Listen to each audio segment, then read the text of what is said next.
Well, welcome on tonight's episode of Podcast Tips. I'm going to be talking about uh, podcasters and content creators knowing their value and knowing their worth, and that's a huge issue when it comes to being a podcaster and a content creator today. And really, I think the big reason for that is that for all of us to be able to keep a show going and it's really easy to undervalue ourselves and especially in this fast-paced competitive world that's out there, people are feeling pressure, right? And it's not about really all about making money when it comes to knowing your worth. Your worth extends beyond just whatever monetary correlation that you can make. Your worth is really much more broad than that. And that's what I'm gonna talk about today is really kinda diving in through this kind of filter of self-doubt, unclear goals, and struggles are real. And these are a lot of psychological challenges that content creators and podcasters have to face. And they're a real thing, and I think especially if you're new and you haven't done a lot of podcasting in the past or creating content, this can be a significant hurdle, to actually get over and to really start to unlock the the power of trying to understand what your worth is and what you are trying to accomplish and what you're contributing to the world and and how it's so much more than just how much money I'm going to make. So, which I think today is really a top of mind topic as it relates to creating content online is that everybody goes into creating content now with a financial kind of, I mean, not 100% of the time, but oftentimes with a financial motivation behind it. And so let's explore tonight the emotional, financial, and practical steps to build an undeniable self-confidence and a strategy that is in alignment with who you are as a person, what your capabilities are, what your strengths, and at the core, really what's your core values. And this process is really about making some core decisions based on your values as a content creator and how you see who you're speaking to, who's your audience, and what do you see as their core values as well. And that's the key to unlocking this this hidden potential, I guess, of being a content creator is really understanding who you are.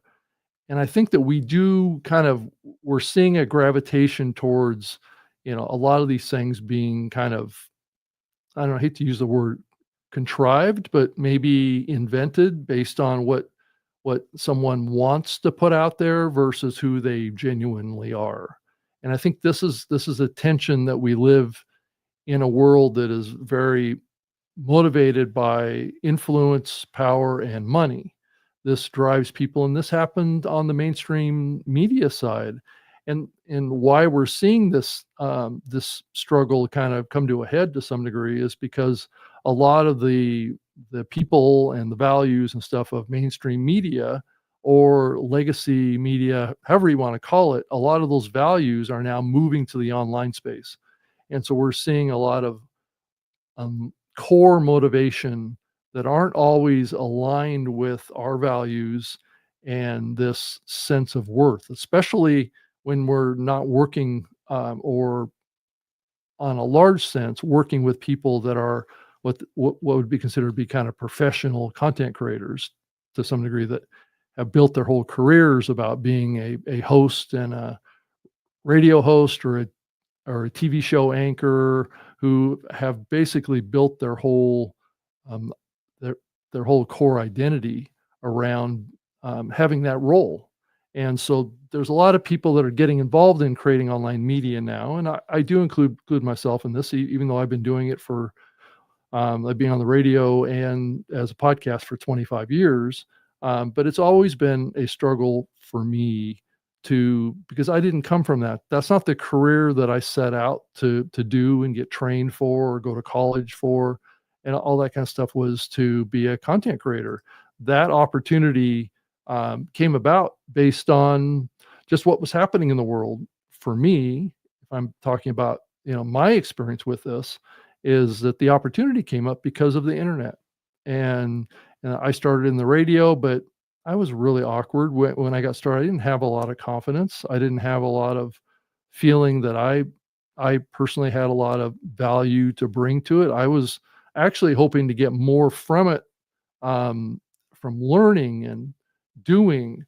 I was hoping to get more from it, to learn to get better, and I think that's another aspect of this, that you have to be patient, with yourself, and it is gonna be a struggle, and it's gonna be a struggle for your confidence, and knowing your worth is definitely linked up with confidence, it's linked up with experience, and knowing when to say yes and when to say no to things, that maybe don't allow uh, that don't align with your capabilities or your goals or your values.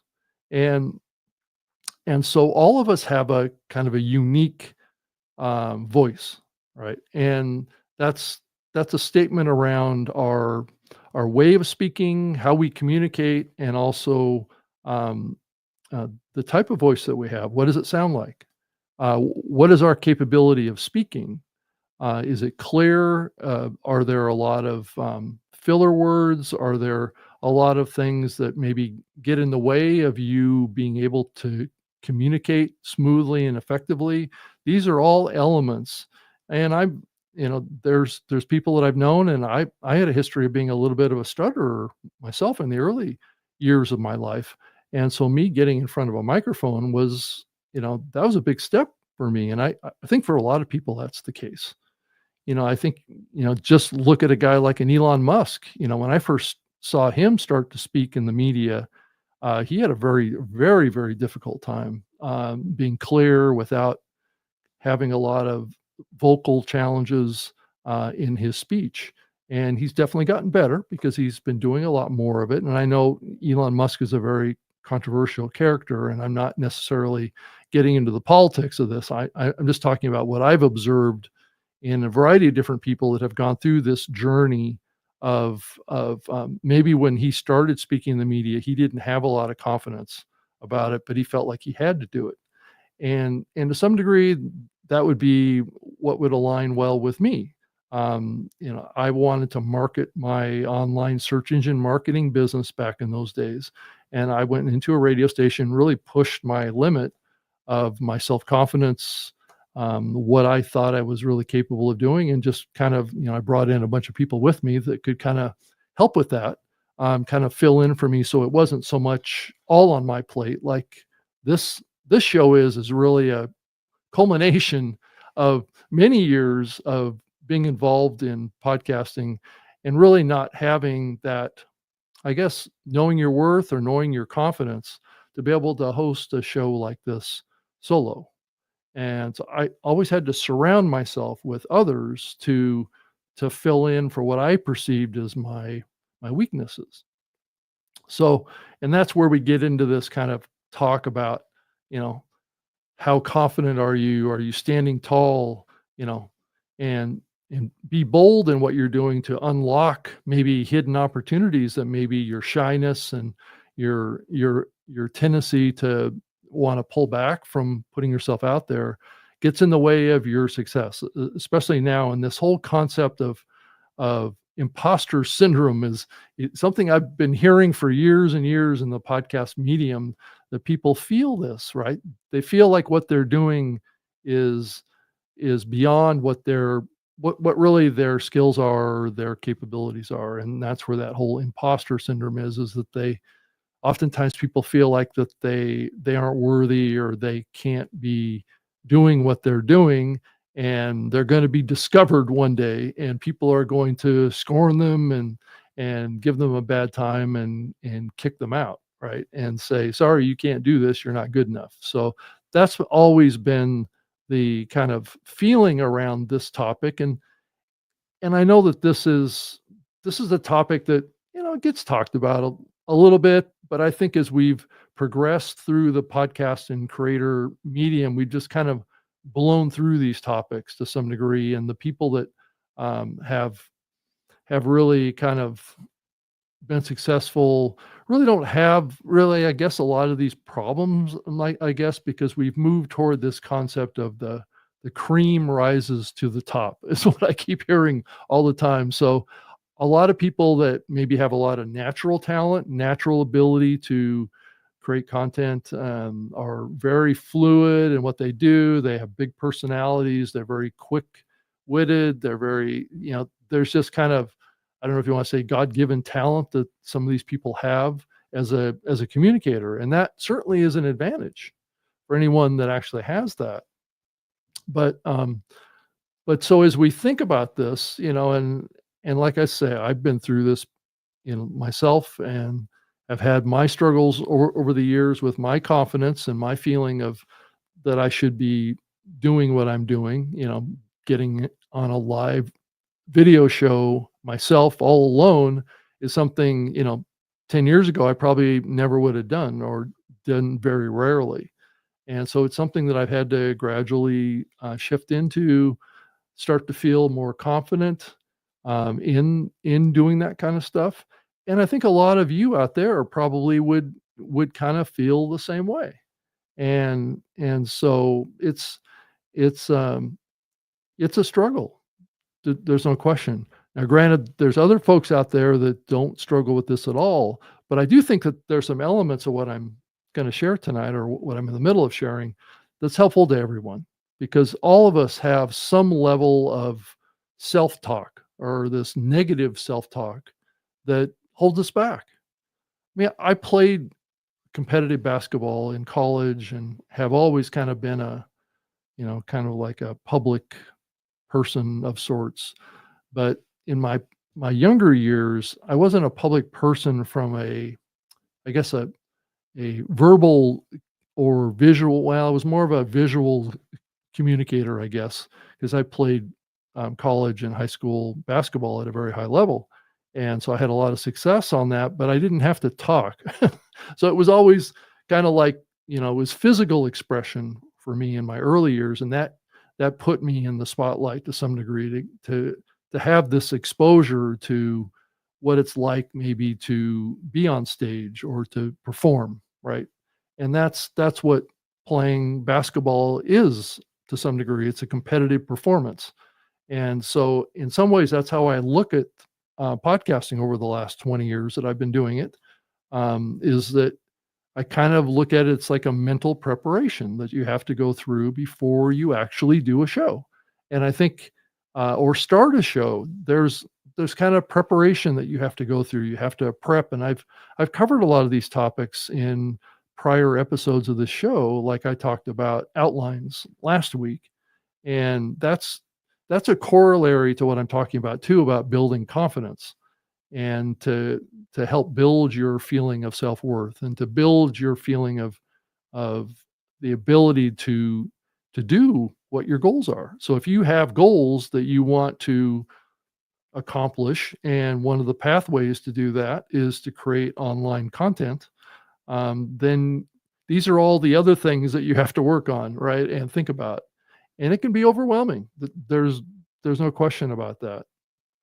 So that's why I'm doing this episode, is I don't think it's as appreciated as a challenge. And I think a lot of people just blow through it, and just, it either works for them or it doesn't. They don't really think about it that much. And if it doesn't work for them, oftentimes they'll just quit, right? If they don't immediately pick up all these steps and get them down, and come across like, like a professional, a Larry King or somebody like that, who actually isn't as, I think I knew Larry King. That's the guy that was on CNN. And I didn't, I knew him a little bit personally, and I know he did a couple of podcasts that did not do very well.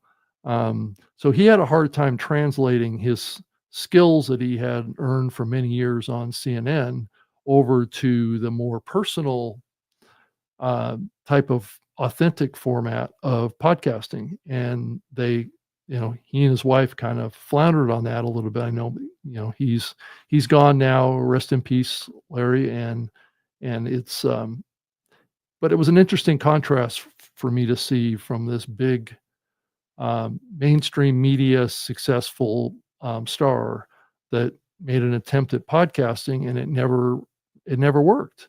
And I've seen many celebrities fall on their face because they're just not that good at being, I guess, kind of off the cuff, right? And everything that they've done has been fairly scripted and fairly laid out for them. And it was easy for them. All they had to do was show up to some degree. They didn't have to do any prep, or they didn't really have to do a lot. And if they went off of their own personalities, they probably wouldn't be very successful. That is certainly the case with some actors that I've been around that have tried podcasting. So unless they have a script, they're not going very far successfully in being a podcaster, because they just don't have the inherent, I guess, personality to connect with people in this medium, which it does kind of require that. And I think you need to think about that too. I didn't really have that too much in my outline here, but having, a personality that people can relate to and trust and understand too.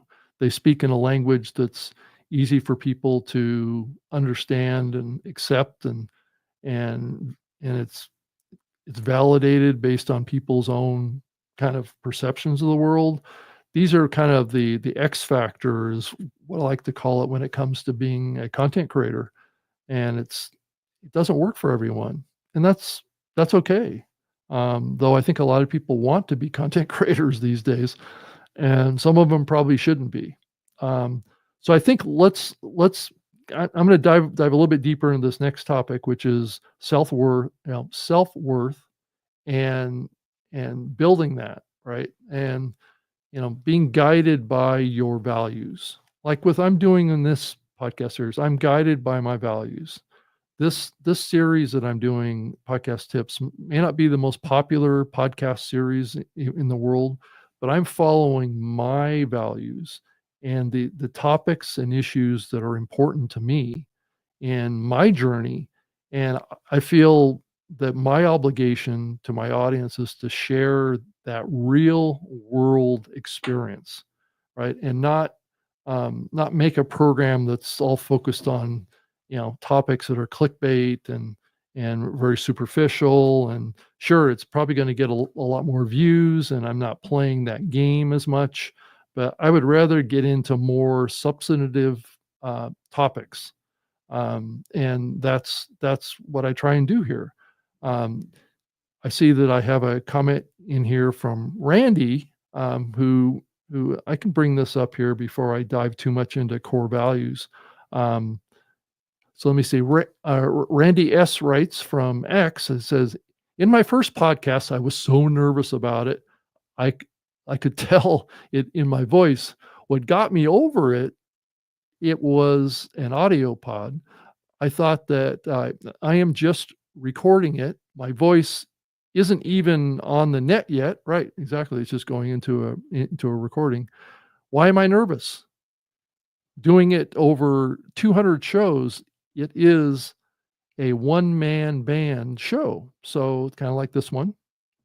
And those have a unique challenge to it. I mean, it's easier to do a conversation.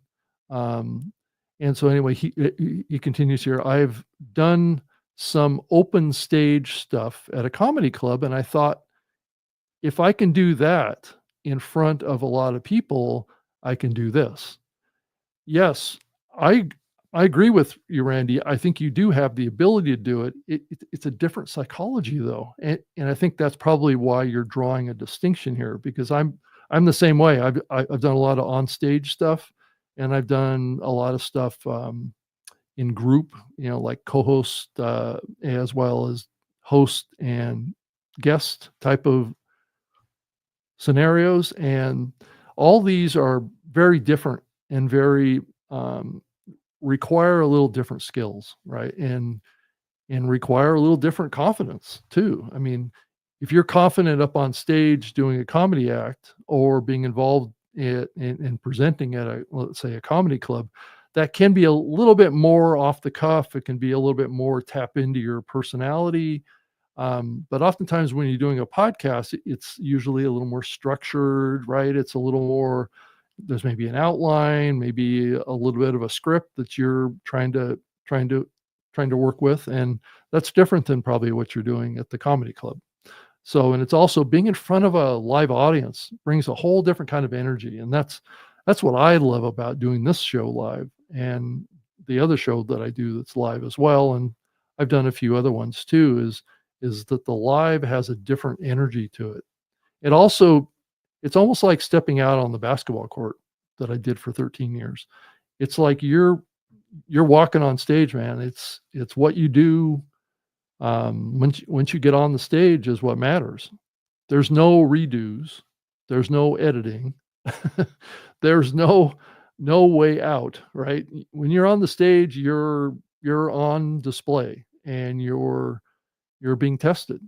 Every decision or action that you take on the floor can have a direct implication into the success of the team that you're on and the people that are around you, the audience or the people in the crowd, are expecting, if they're a fan of a particular team, they want to see that team win.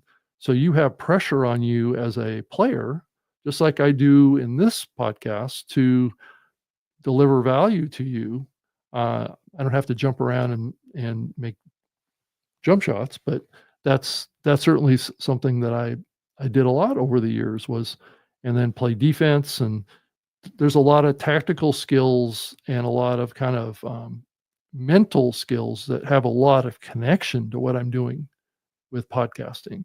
And that's what I've really tried to tap into is those many years of experience with that and then get over my confidence issue about my presentation abilities, right? My spoken capabilities, my pronunciations, my use of filler words or duplicate words or whatever that are now being brought clear to bear as I use these AI tools to help edit. So, which it's a whole nother conversation. But um, so I think let's go back and Randy, thank you for the comment that kind of took us off into another area, which is very very important too on this topic. And I appreciate that, Randy.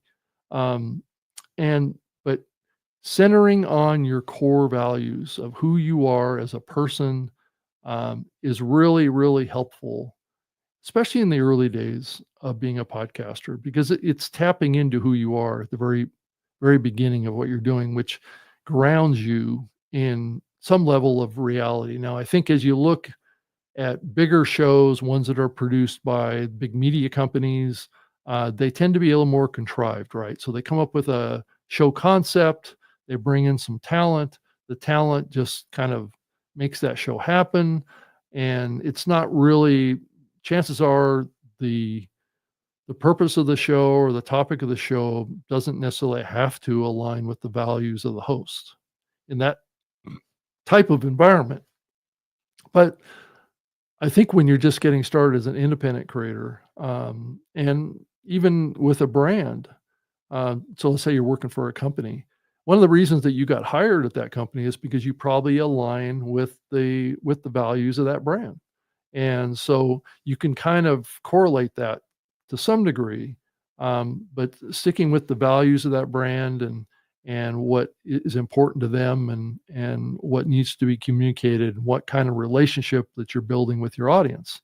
Um, and I think these values also take you down different paths, right? Like picking sponsors or picking sponsors that align with your values or align with what you feel comfortable being associated with. And I think to some degree that's what's going on with this brand safety and suitability efforts that are going on out there in the podcasting space today. There is a little bit of goodness that is helpful there, but oftentimes that brand safety and brand suitability kind of framework tends to create an environment of censorship too, and that's not necessarily helpful for this, but it does take you down this path of kind of like values alignment, right? So one thing that you can do is just kind of, if you're looking to identify what those values are with your podcast, then, create a list and write them down. Write down your top 3 or 5 core values of what you believe in the concept of who you are as a creator, and what this podcast is about, and what's important to you, that there is and there isn't, as they say, or the yes or the no, which is the other thing I mentioned earlier, is that having confidence to say no and having confidence to say yes around topics, around guests, around sponsors, around distribution, are all important too. So, you know, at the core, it's about your values as a creator. And sometimes your values are not going to be the most popular values out there. But you know what? That's the decision that you have to make, because it could have an impact on how much money you make or how big your show gets, is what those choices are of your values. Because your values may not be as popular as other values. And I think we've kind of been through that a little bit with the political stuff that's been going on for the last couple of years. You can kind of see that playing out right in front of you, right? And it turns into being a little bit of a popularity contest to some degree, and people taking sides of sorts. And that's kind of what you're forced into doing with a podcast too, is taking sides. I'm advocating for that you take your side, whatever that is. But oftentimes you do have to consider the side of culture and the side of society and what the norms are, what people are expecting. It should be thought of as a consideration for your involvement in helping build your show and corollary to your self-worth. But I think these concepts of being able to say no and be able to say yes, are very important. And as you think about, like what I just mentioned about selecting guests, yes, no, or over overbooking, on guests and stuff. It depends on your values, right? Some people will book multiple people for an episode because they've been burned once, because if they book one person and that one person backs out the last minute, then they're messed up. Or are you willing to kind of commit to someone, and if it doesn't happen, then you have to adjust at the last minute? And so it all gets back to, and then also other people selling guest spots on your show. That's a strategy that some people are taking, with podcasting now, is that they'll say, if you want to be a guest on my show, it's going to cost you $200, or it's going to cost you $500. So it gets back to what your values are. How do you value what you're doing, and do you feel good about charging a guest to be on your show? Because ideally, you're going to have to disclose that to your audience to be in compliance with the FTC, because that will be, by the FTC's guidelines, it will be considered to be some level of a sponsorship and a commercial endorsement to have a guest come on your show that paid to be there. And let's say they're a book author, and one of the reasons they're coming on your show is that they want to plug a commercial product, which is a book. There are podcasters that are doing that. Or let's say it's a CEO of a company that has a product that maybe aligns with the audience of that show. And that CEO talks about that product and gives its price and talks about its features and all this kind of stuff. And that CEO paid $1,000 to be on that show. I think most people would consider that to be a sponsored ad of sorts. So, I think we all have to decide how far down this this path of trust and being transparent. And that gets back to core values, which gets back to your self-worth, right? How do you value your self-worth? And it goes into all these other areas that may not necessarily be something that you've entirely thought about. So, and it can be tough sledding to actually know where to draw these lines because you may give up something. And in this case, you'd be giving up income. You're trading your income for your core values, right? And if your self-worth is linked up with how much money you make, then based on what your actions are, then you can see the connection here. That takes you down a path that may not be as and it depends on how you handle it, right? If you handle it up front and you're honest about it, you're a, a fair trader, and everybody knows what's going on. There's no funny business going on. Then it actually can work. But not everyone's willing to make the sacrifices that need to be made to make it all work. So those are things to think about too. And and this whole concept of loose change, which I've been I've been hearing about, it's basically understanding your resources. So loose change is a metaphor for undervalued time, energy, and money, right? So if you've got this bag of loose change, right? What is the value of that loose change? What's the value of your time? What's the value of your energy? And how much do you value the money? You know, um, how many hours does it take for you to produce your show, plan your show, publish your show, market your show, and work with sponsors? I think these are principles that are all part of building your worth with doing a podcast or even a YouTube video show like this one. So, and all these elements, right? Your time, your energy, and and with the energy side, it's knowing what your limits are. How far are you willing to go? How hard are you willing to work? Will have a direct connection with your perception of your self-worth.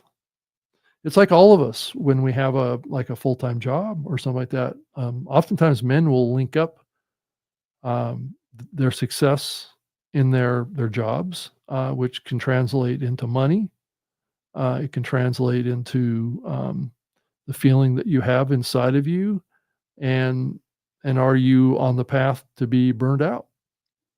You know, these are all things, you know, I think we all have to overcome kind of self devaluation, which is another end of the spectrum, especially when you get involved in this kind of negative self-talk, which I think is a big part of this conversation as well.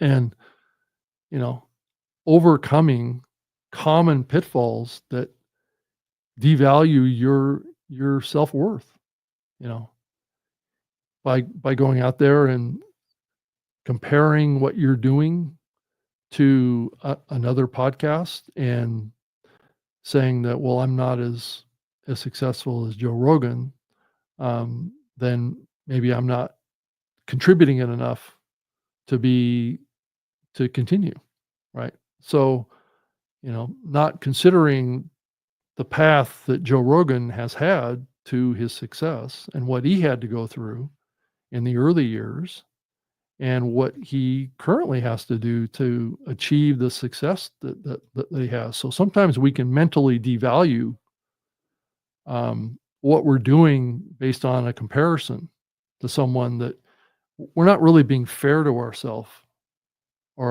by comparing ourselves to other shows or other successful people out there, because we are all unique and what we bring to the world. And that's where this gets back to understanding what your values are and understanding your goals and charting forward a confident path that may have a different path to success. I think a lot of people think, well, if I just go out and create a show just like Joe Rogan, I just copy everything that Joe Rogan does, that's gonna That's going to mean that I'm going to find success.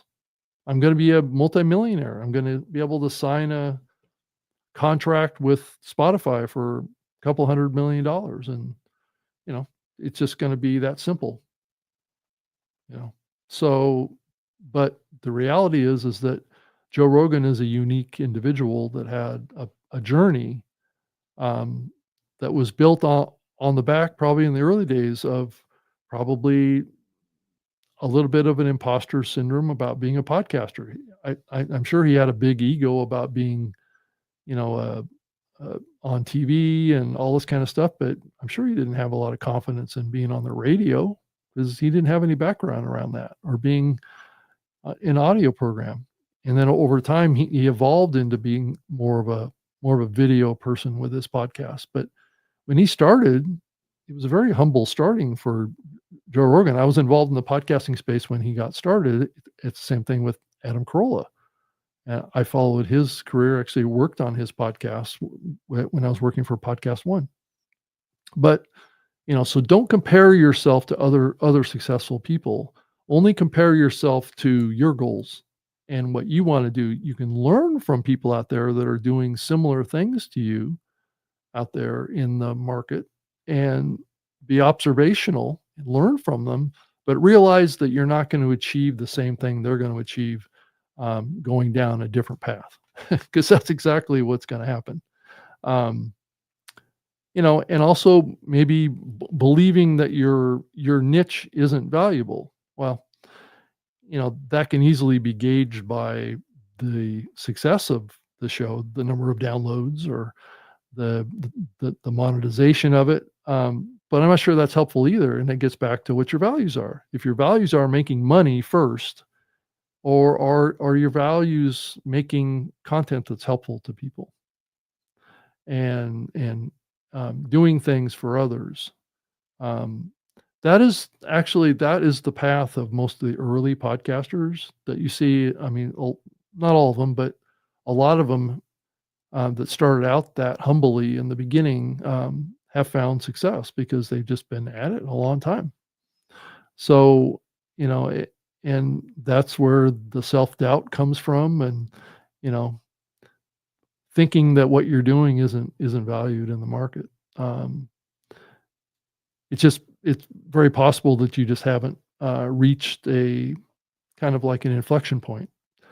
Because what I've seen over many years is that success in being a media creator doesn't happen in a linear fashion. It doesn't happen in a like a step by step process. It goes in spurts.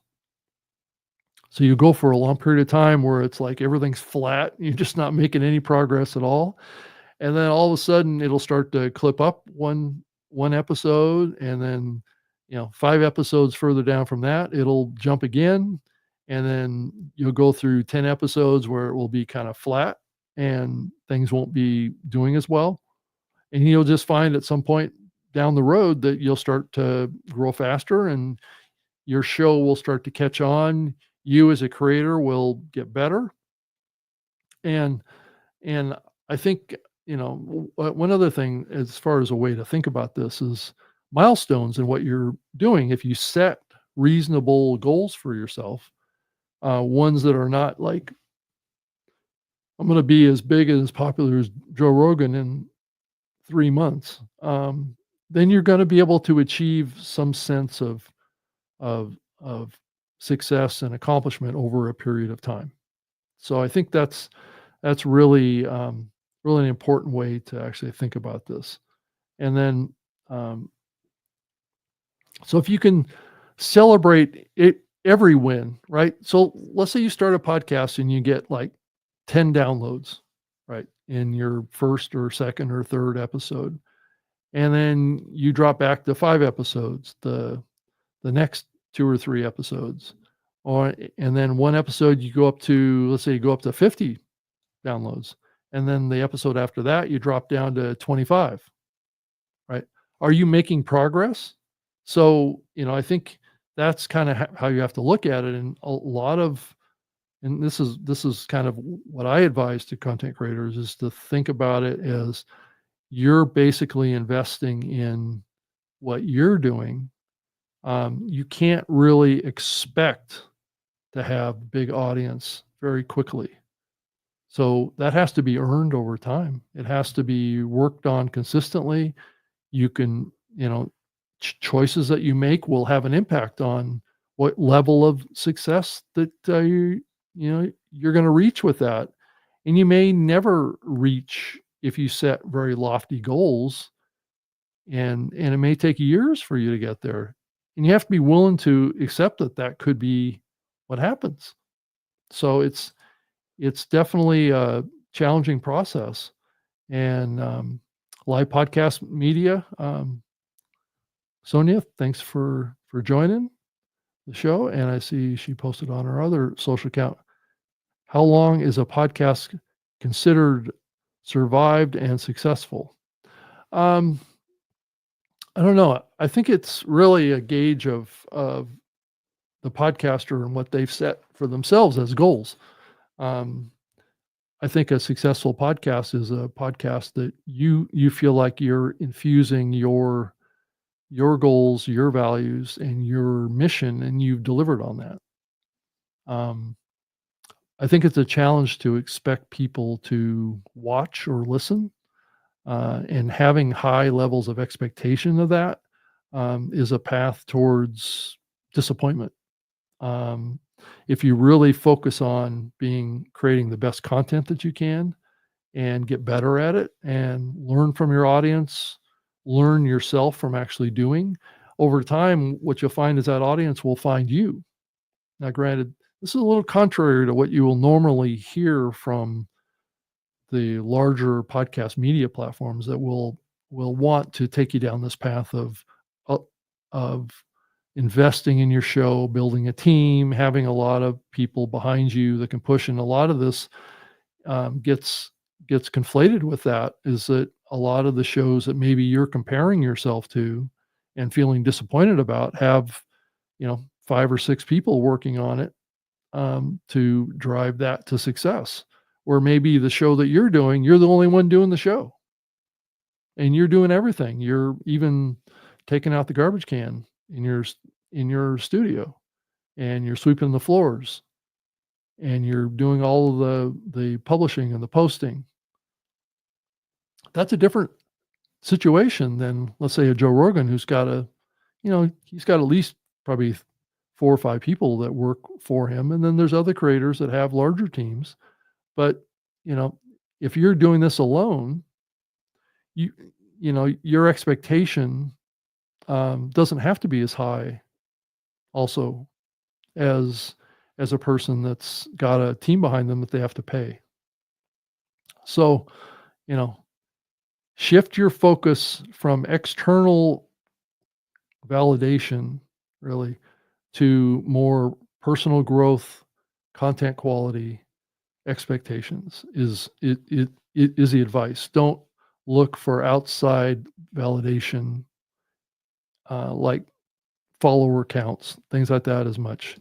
Build a system that has feedback pathways that you can actually hear from people and get their impressions about what you're doing, and then also ask for help, ask for support, ask your audience to share your show with their friends. If they're there and they're a fan of the show, then they're probably going to be confident that sharing it with a friend is something that they can pass on their recommendation to someone else. And and just keep in mind that recommendations from audiences to other potential audiences is a significant thing, and it has a significant impact on the growth of your audience too, because what that listener that's sharing your show with another person is that they're basically handing off the the the credibility of the person doing the sharing. So let's say I like a particular podcast and I tell a good friend of mine that they should go listen to this podcast. That recommendation is followed with my credibility behind it, right? So if I make a recommendation to someone to go listen to a show, and that show doesn't really deliver or isn't of the quality that maybe the person that got the recommendation was expecting, then somewhat there can be a hit to the person doing the recommendation. So at the end of the day, it's really about the quality of the show and what value it brings before you're going to see an acceleration of recommendations. So people have to be really excited about your show. They have to be deeply engaged. They have to listen all the way to the end. Those are the people that are going to be most likely to recommend your show. And then once you kind of can see that starting to bubble, then I think you can really start to feel more confident that you can ask for sponsorships too. So as you kind of move through this time frame of building your self-worth, building the content, building relationships with your audience, you can start making steps forward into building other types of relationships around your show that may be able to be turned on to monetize and to help bring in a revenue. So, and then the other big thing is really no audience is too small. Now that may sound a little un, non-intuitive, and I totally recognize that. But consider what you're doing when you're doing a show like this. You're speaking to one person, really, at the end of the day, especially if it's an audio podcast, because there's earphones, right? That person is listening to you in their inner ear.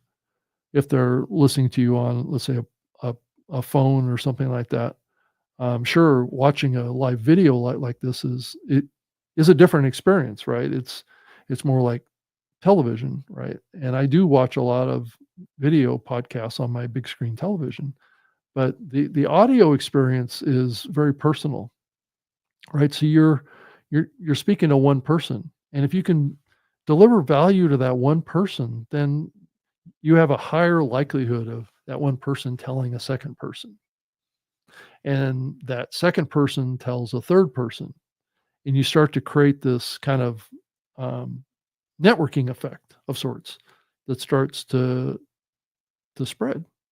And so even if you have 5 listeners, those 5 listeners, if it's a good show, will convert to 10 or 8 or 7 or whatever over some episode time span.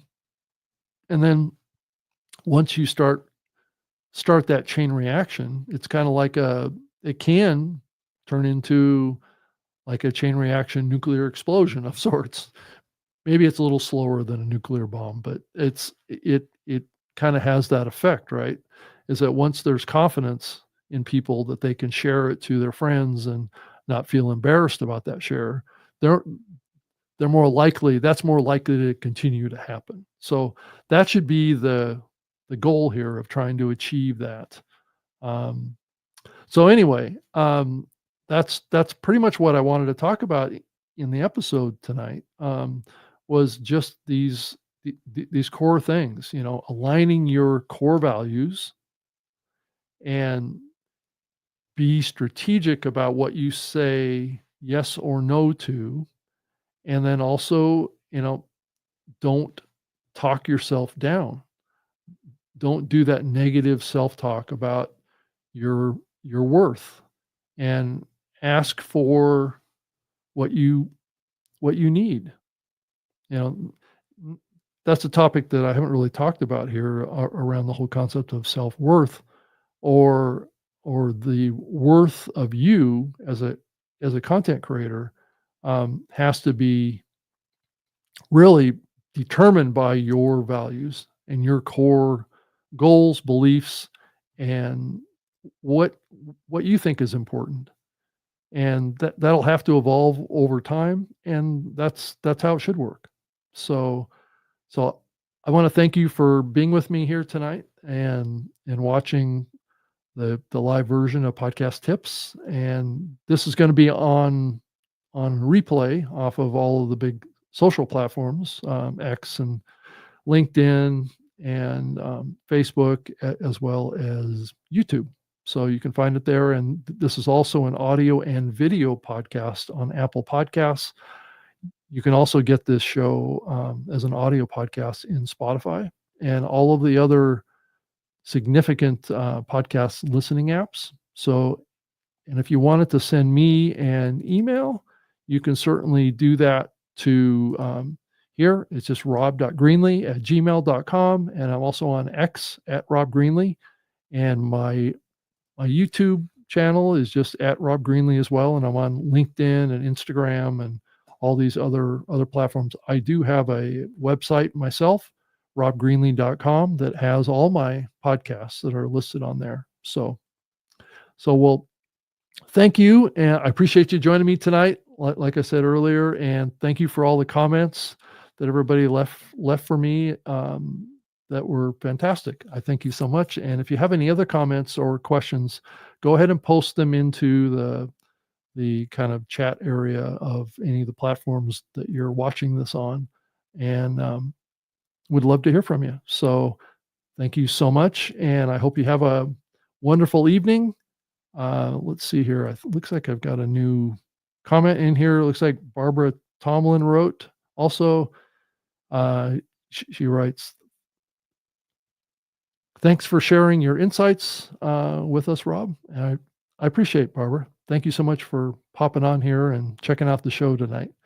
And so if you wanted to watch any of the past episodes, like I said, this is the 49th episode of Podcast Tips, and they're all in the RSS feed. So you can go listen or you can watch. If you go to podcasttips.blueberry.com, I think I have that.